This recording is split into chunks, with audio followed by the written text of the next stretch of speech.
to have joined me on the show today. Yeah, of course. What a pleasure. I know you and I will create some great stories and lessons to help people, empower them to simply be happy, which is my main mission in life. Exactly. And so before we get into it, I told you just a few seconds ago, there's a lot of stuff in the world about you. You've done a lot of podcasts, books, everything. Is there a little tidbit, a little story, perhaps something about you that the world may not already know that from what's out there? I'll tell a story that's relevant today and hopefully a lesson with it.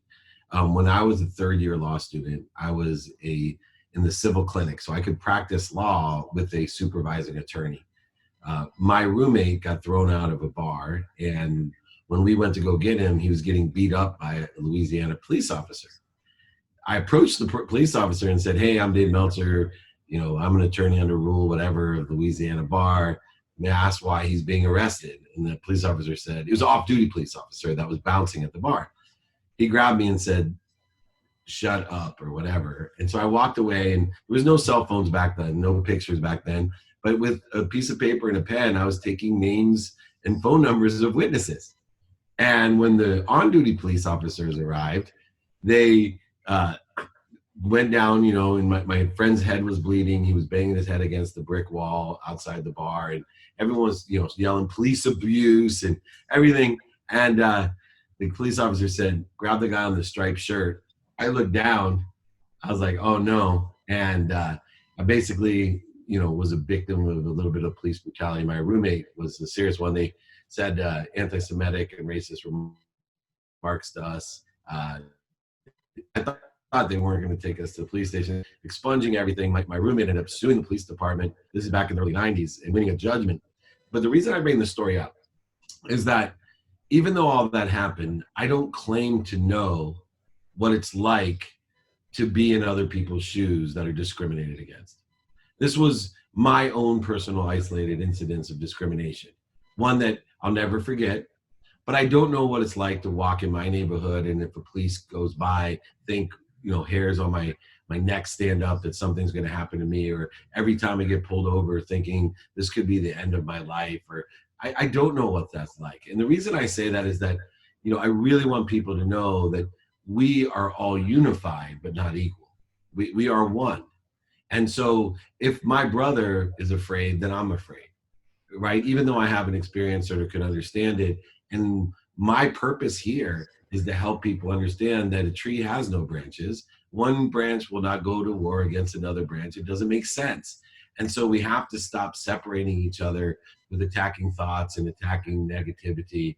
Let's think in the context of unification. 99% of the people on earth, let alone the United States, want to be unified, which is much stronger than being equal. And if we could just go ahead and somehow gather up the 1% of the bad eggs out there that get all the attention, right?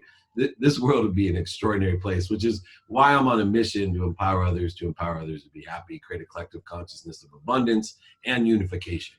Now, for you as a business leader and someone that a lot of people look up to, and especially today, as you just pointed out, are there ways in which you look to unify, maybe different tactics that you could suggest for other, whether it's business, entrepreneurs, whatever it is, teammates even, coaches? Are there things in your long, time working with individuals and, sometimes being the boss, having people ahead of you, whatever it is, that you've seen as the most effective ways to unify from a leadership standpoint? Well, one is the enjoyment of the consistent, persistent pursuit of that, right? 99% of the people quit after, so we got those good 99%ers. 99% of those people quit after 25% of being there. So they'll protest, they'll stick up for everyone, they'll put up the Black Matters, but at 25%, either apathy or they'll start putting their attention in on something else. And so what my platform, what I want to do, I'm using my training on Friday so that we can continue the progress, continue the productive conversation, figure out how are we going to make a difference within the context of without hurting other people, without creating separation. Let's use our higher power of thinking in order to effectuate. Look, I've been able to make millions of dollars in my life, right? I'm someone joined with everyone else that we can figure out how to collectively speed up the change that's necessary. And the change that's been happening, it's just happening too slow, and we can't quit. Now, there's something that this big common theme, the past couple of days, been really watching a lot of different interviews you've done and studying you and your career. But there's one kind of theme that really sticks out to me of, and you talk about it often, about this idea of service. You want to help others. You wake up hoping God puts 10 people in front of you that you can help, right? That idea. Where does that kind of come from? I mean, is it something kind of a value that your parents taught you?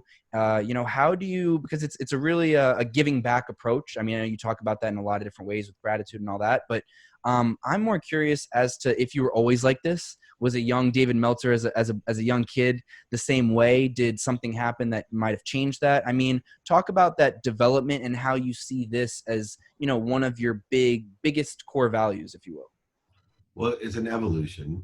Number one, I think having that realistic approach that we all evolve. Now, I was naturally inclined to be of service. My actual name, David, means beloved. My last name means waiter, servant. So, it was pressed upon me at a young age that I was a beloved servant and that I was to give. Now, it evolved from me living in a world of not enough as a victim. And the only way I would give is if I would get something back. Then being a millionaire and a multimillionaire, I moved to a world of just enough for me. And I gave a lot, but I always wanted something in return.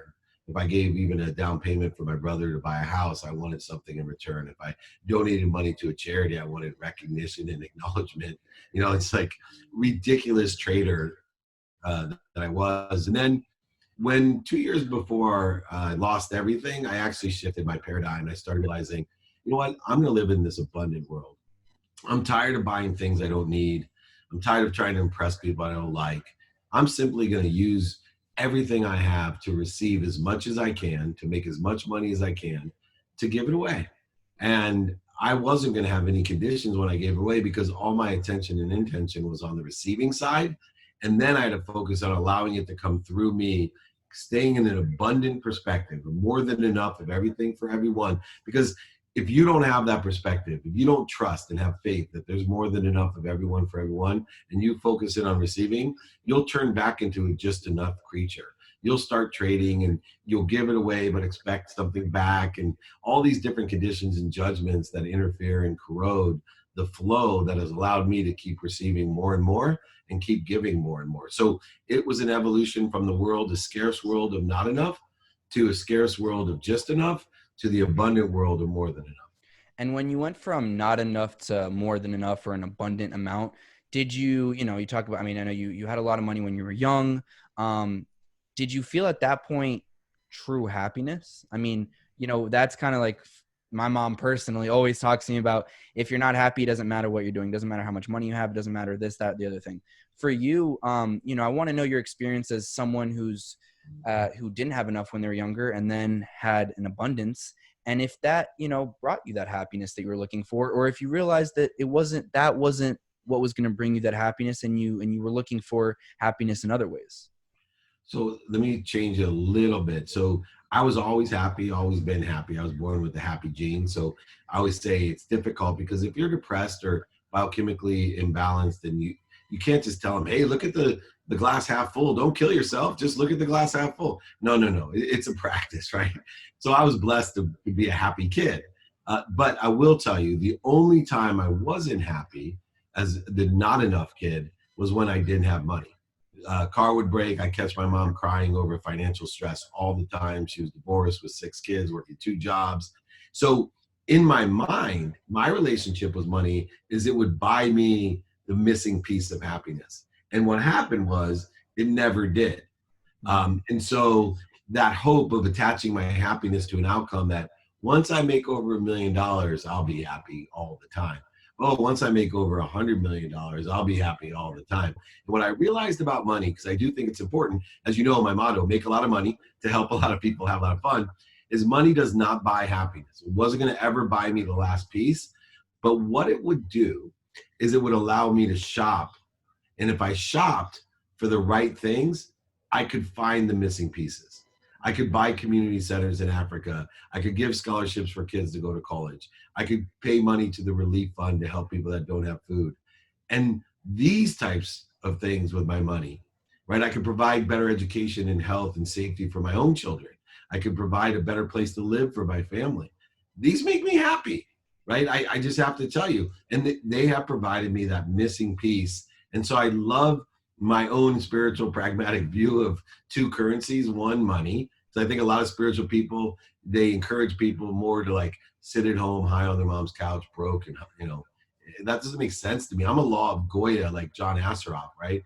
Get off my ass and make it happen, but appreciate in a spiritual sense the materialization of what I've created or co-created or collaborated, and then manifest something better by allowing it to come through me for others.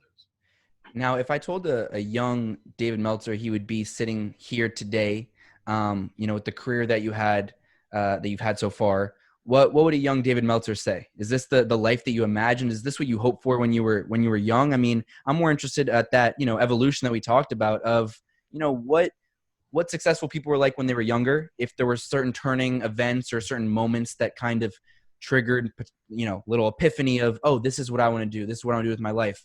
What was, a young David Meltzer like? And if you told him at 10 years old, this is where he'd be today, what would he say? Yeah, I think, I'm not sure how this is going to come across, but I think a young David Meltzer probably would have seen himself as more Donald Trump, an aggressive capitalist president that was living in a world just for me. And I don't mean to be political. I'm talking about the money sense of what I believe to be abundance or scarcity. I literally that's the type of individual that I saw myself as: hyper aggressive, hyper competitive, hyper for me. And so I wouldn't have seen myself, in the realm. I pitch myself when I say I'm in the realm of Bob Proctor, Jack Canfield, Reverend Beckwith, all my peers today: Blaine Bartlett, Cynthia Kersey, chairman of the Unstoppable Foundation, chief chancellor of Junior Achievement University with Brian Tracy. That to me, at best I would have been Zig Ziglar. You know what I mean? Never would I have believed that I would have the awareness that I have and the compassion that I've built, and be able to reconcile that with the entrepreneurship and the compassionate capitalism that I do. Now I want to take you back. You talked about, and I know more about these details because I've watched more of your interviews. But for people that aren't familiar with your story, you talk about this moment of success and then you lose it all, right? And I think that's always super interesting to see how these successful people, through a variety of fields. I mean, I have a UFC fighter who talks about their lowest point. So for me, it's like, first of all, will you maybe give a quick summary for people who aren't familiar with that of what it means to lose it all in your case, and then talk about maybe your mindset, what's going on in your mind at that point, and then how you ultimately pick yourself back up, the adjustments you make, how you kind of self-analyze yourself at that point in time, and life from that point on. Sure, a little bit to unpack there, but I'll do my best to do it quickly. I'm one of the weirdos. I hit rock bottom 2 years before I lost everything. My wife gave me an ultimatum, told me she wasn't happy, told me to take stock in who I was. I saw a jacket in my closet that my dad gave me to remind me that I was just like him. I realized at that time in my life, every reason I hated my father for being a liar, cheater, manipulator, overseller, and back-end seller was now what I hated about myself. So I took stock in gratitude, forgiveness, accountability, and inspiration. 2 years later, I lost over $100 million. I was prepared for it. Not as well prepared as I am in 2020, because I'm not losing everything. I'm very well prepared to help people during this time and to provide myself many more opportunities so I can help more people. But at that time when I lost everything, the interesting step was, did I really trust the universe? Did I really have faith? And I took my first paycheck. I was running Leigh Steinberg Sports Entertainment, the most notable sports agency in the world. I took my first check, brought it home, and asked my wife if we could write a check for a scholarship for a kid to go to college from our high school. My wife and I had gone to the same school since the fourth grade. She looked at me and she said, "Wow, you finally get it. You finally trust the universe." And I said, "I do. I have faith. I get what you were talking about. Thank you. Thank you for healing me." And she said, then double it. At that time, I said, no, I don't trust the universe that much. I think it's important because I gave you the mindset of the evolution that everybody comes along. It's a practice, right? I try that. That's a big step to take your first paycheck when you have a rented house, rented furniture, rented car. You aren't making that much money. You have a pregnant wife with your fourth child, 3 girls under 10, and you're giving a big part of your paycheck for a scholarship for someone else. That's a lot of faith, right? Off of bankruptcy. Yeah. But not as much faith as my wife has. And so that just, to me is the biggest lesson and how my perspective had changed. And I've kept that perspective and I've never stopped living in the world of more than enough. And I can tell you in 2020, when there's so many people living in fear and ego-based consciousness and scarcity, I'm living in abundance. And is that, would you say, correct me if I'm wrong, but on a daily basis, are there different steps that you take to, to see that you're successful, but also to humble yourself? I mean, this kind of idea of humbling yourself, this really, for me at least, is what I took away from that story. And it's, and how do you, I mean, there's a sign behind you that says get 1% better every day, right? Staying humble, continuing to progress. How do you work your mindset now? I mean, I'm sure it's different than when you're 20, to get 1% better every day, to try to manage being a father while also being a businessman. I mean, how do all these things kind of work together? And, what did it take for you to get that formula down? Was it that moment in time? It's taken the last 14 years to come up with 5 things to create radical humility in my life, which is, to me, being a ferocious Buddha. And I'll get to that, but he is a lesson. When people ask, what would you tell your 18-year-old self? Same lesson I tell my 52-year-old self: be radically humble. Let me just fly through them real quick for everyone. So number 1 is take inventory of your values every day. Personal values, experiential values, giving and receiving values every day. Don't be afraid to be a hypocrite. If your values change, that's good. That means you're changing. That means you're learning, growing, accelerating. Remember, pain is an indicator. It's just like a turn light. It's just indicating you have a lesson to learn. Physical, mental, emotional, spiritual, financial. You just have a lesson to learn. Change direction and learn the lesson. You're either going to go to a better place or make your place better. But pain is the indicator. So don't be afraid of pain. Don't fight it. Just learn from it. The second thing is asking and attracting. There's only 2 series of questions in life that you need to ask. You need to ask them in person, on the phone, via email or social media, radio, print, or TV, all media. You need to ask a series of questions of how you can provide service or value. So I wake up every day and ask God, please provide me at least 10 people that I can help, so that I can do that in person, on the phone, via email or social media. And then the second is the more humbling one, the one that took me years and years and years to figure out. I used to think everyone was a gatekeeper, that everybody I had to over convince, sell, manipulate, go around, under, through, resistance, void, shortages only existed in my way from what I wanted. But in an abundant world, everybody's a sponsor, meaning that they know somebody that can help me, or they're a power sponsor. They can help me themselves and know someone that can help me. So ask a series of questions of how people can help you, and learn that question. Do you know anybody that can help me? The more you do that, I have more people during this COVID period of time, this depression that we're in, tell me that I changed their life, that they made millions of dollars because I taught them to ask. Brilliant. But yes, I get it. It changed my life as well. 3, go ahead. Sorry, for people that, first of all, those free trainings, I think that you perhaps are alluding to, those are on Fridays for people who are interested in that. But also, for me, it's, and I was hearing in an interview, you talking about this idea of being able to ask, right? For people who haven't attended those free trainings, which I'm sure they will after listening right now, will you give them a small, a small way or small couple tips that you can use if they want to learn how to ask? Because I think you're 100% right. And, I'm 20 years old. I'm just getting into this world, this professional world. And I've noticed in my small time the power of asking, but, I know that goes so much farther down the line. And I think that, listening to someone like you talk about the importance is truly important. So for, coming from a specialist like you, will you give, for the people listening that aren't sure, just a couple little ways that they can at least improve on being able to ask and finding comfort and confidence when they do ask? Yeah. So the secret to asking is under a platform of being more interested than interesting, which is a piece of advice my brother gave me when I was 18. And so what you want to do is ask an open-ended question, right? Interested people will ask simply, Hey, how are you? Where are you from? And then, what are you doing? Oh, what do you like about that? What don't you like about that? And then keep on narrowing questions to figure out how you can provide service or value. So you could say something like, hey, would it help you if I found you a babysitter? Hey, would it help you if I raised you $1 million? Hey, would it help you if I gave you a comb?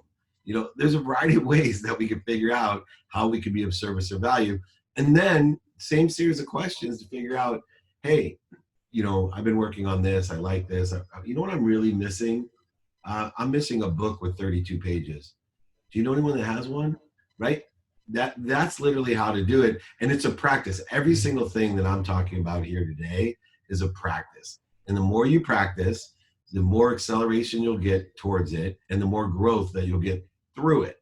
Meaning that it'll take you twice as long to get to 25% as it does to 50%, and twice as much time to get for 50% than it does to get you 100, and twice as much from 100 to it keeps narrowing down like this until you're doubling what you used to do every day. And that truly occurs in my life. And how do you, how do you ask someone for something while also remaining authentic, right? Because sometimes I think there's this, this is maybe just me, but there's this personal fear that sometimes you might reach out and you want to ask in a nice way, you want to be polite, but at the same time, you're also trying to get what you want. And sometimes the person across from you might feel like, oh, they're just using me, right? How do you differentiate, asking authentically and out of true desire without, manipulating or making the other person feel that they're being quote unquote used? So there's two ways: provide more value than you're asking for. Then you're giving, right? So if you're able to provide more value and say, hey, can I wash your car? Can I come do your lawn? Can I do this? And then ask, right? In the values, right? Because if you're fulfilling someone's need, but the other one is the paradigm of giving. And so, it is an illusion that you feel bad. What if I told you that you are giving a gift to someone by allowing them to help you? That's a huge compliment, that you're creating a flow, it just depends on where your values are set. So this was my biggest problem for the majority of my life, is that I felt it was humble to keep helping people and giving and doing all that, but it was manipulating, lying, cheating, overselling, to go ahead and ask for someone to do something for me. And then I realized, man, I sure enjoy doing things for people. Why don't I give that opportunity to that person? And if they say no, or they feel manipulated, that's on them. I'll go ask somebody else. There's 4.4 billion people alone on the internet I could ask. You know how many years it'll take me to get to each one of them? And you know what? If me asking you for help offends you, then you're not someone I want to be around anyway. Now, also for you, if I told you in 5 years you're going to be at X, or where do you see yourself in 10 years? Do you think about those, do you set goals for yourself? Do you have short-term, longer-term plans? What's, you have a brand, you have a big company. There's so much going on. How do you establish those, goals and those 5-10 year plans for yourself? Yeah. So for me, it's the consistent, everyday, persistent, without quit pursuit of my potential. So I go through those 5 things, right? My values, asking and attracting, doing the calendar, doing it now, and practicing any fear. But for me, I have long-term goals. The problem is, for most people, they don't know how to detach their emotions to that outcome. So let's say, for example, my son's 10. When he's 18, right? I want to have a different life when he goes to college, right? I do not want to go to offices or travel without my wife. So that's one of my objectives, to be in a position to do that she can travel with me and we go see the kids and do all that. But I don't, manipulate or predispose how I'm going to get there, right? And I also said I'm very comfortable being a hypocrite. So if my values change tomorrow, I'm not locked in. My emotions aren't attached. I'll give you an example. One other one. I thought about getting a bay house in San Diego, a bigger one with a walk-in closet and all that. And maybe 2-3 years kind of thinking about it. When 10 years from now, when my son goes to college, I've changed my mind like 6 times since then, right? And because why? It's a whole different economic scene right now, right? There's a whole bunch of different real estate opportunities, and it's like, why would I invest in that when I can buy a high-rise downtown and own $100 million business instead of one beach house because prices are, who knows? So I think people have to keep their options open. And if you take the focus of the journey, meaning every day, do those 5 things that I teach, but most importantly, enjoy it. Enjoy the consistent, everyday, persistent pursuit of your potential. Learn to love 100% of what you're doing. Learn to realize that nobody loves 100% naturally. So you're going to always have to learn to love the portion that you don't automatically love. Sometimes it's more, sometimes it's less. Same procedure though. Now I just have a couple more questions, but I'm also really curious, when you see successful people and throughout a long career, and sometimes the people that aren't talked about enough are the spouses, right? Because they see truly everything. Talk about what it's like to work as an accomplished entrepreneur for so long, manage a family, manage a wife, and kind of the role that your wife has played throughout everything. I mean, it seems from that earlier story that she has kept you in check, right? She's shown you the reality of who you are at what times.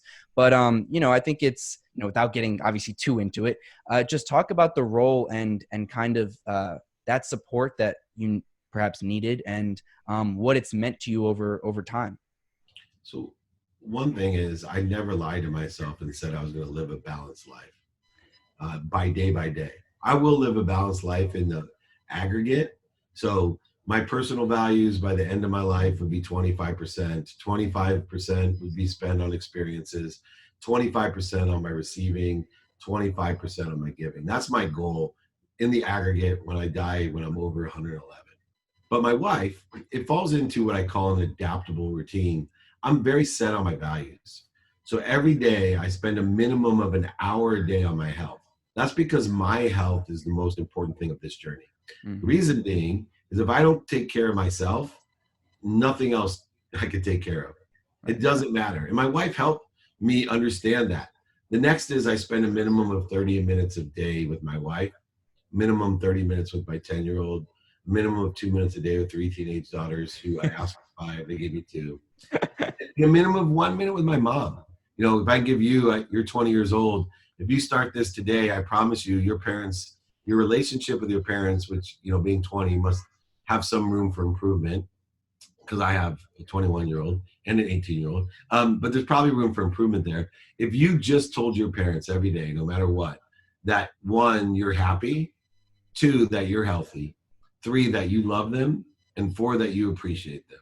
If you didn't even tell them, if you just texted them every day, I promise you your relationship would exponentially grow and flourish beyond your imagination. And so that's what I did. So the key to balance is prioritization by day. That's why taking inventory of value is so important, because I'm enjoying every day, and every day what's important to me, whether it's my wife, right?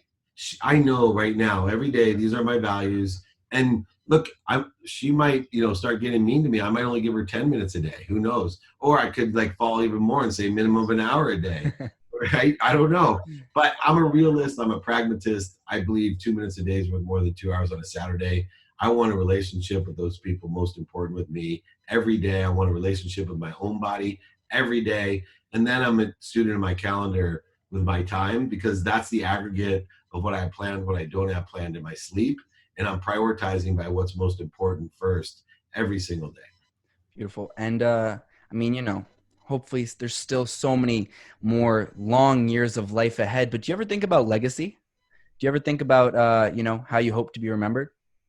Yeah, very simple to me. And it's probably the other side that's not here. It's just kindness, right? It's so powerful. You take any situation going on today, right? Any situation, and they say, "Oh, Mr. Meltzer, what's your answer? What would a kind person do?" I promise you, there's no better answer. No better answer. What would a kind police officer do? What would a kind person do? What would a kind protester do? What would a kind teacher do? What would a kind student do? To me, if I'm able to empower over people to be happy, and all of those say, "What do you think of David Meltzer?" And, "Oh man, what a kind person." Man, that's a legacy that I can stick to the entire multiple lifetimes. Beautiful. You can follow David on Instagram and Twitter at David Meltzer. His website, dmeltzer.com. He's got books. He's got his podcast, The Playbook, and his free trainings on Friday, as I alluded to. David, truly an honor to have you on my show. I've followed you for a while, and you're an inspiration, and your kindness and gratitude speaks volumes. So, I hope one day when you're in New York City, I can bring you back into the studio. And in the meantime, all my best to you, and thank you for taking the time today. You got it, man. I cannot wait to get back to New York City, and I absolutely will see you. Please, everybody, join me Friday at 11 a.m. Pacific, 2 p.m. Eastern for my training. This week's a straight town hall. I'm going to answer questions to help people reconcile their feelings and their productive behavior to create productive change and not quit. So please join me Fridays. I appreciate the opportunity and the platform to empower others to be happy. Thank you. Thank you, David.